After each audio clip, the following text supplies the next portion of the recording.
If you die in Ontario, you may require probate for your estate, which is a process of applying to the court to have your executor appointed, certified as the executor of your true last will, so that the executor can then go to wherever your assets are and access them and distribute them to your heirs.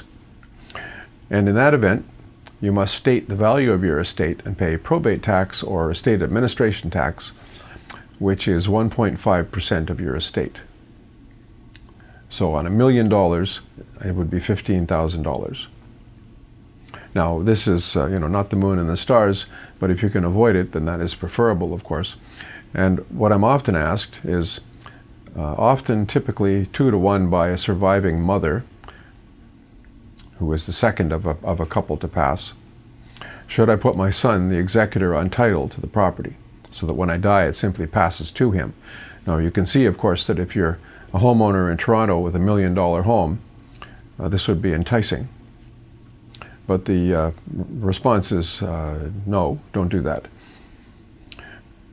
Because if you do, then the child is on title, and technically, legally, they own half your property. That half of it is not your principal residence. If they were to be married and divorce, it's subject to matrimonial claims. And if they were sued or owed back taxes, it would again be clearly subject to claims. I suppose we could discuss whether to transfer it the day you die, the day before you die, along with some sort of trust arrangement in writing, so that it's clear that it's a form of a resulting trust for your estate.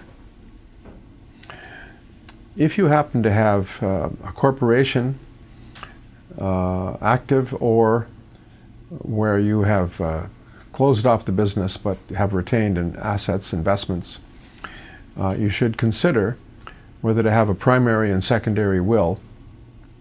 The primary will dealing with all of your estate except the corporation, and the secondary will dealing just with the corporation, which would then not require probate, because the surviving shareholders, your children for example, would not require probate to prove to themselves that this was your last will.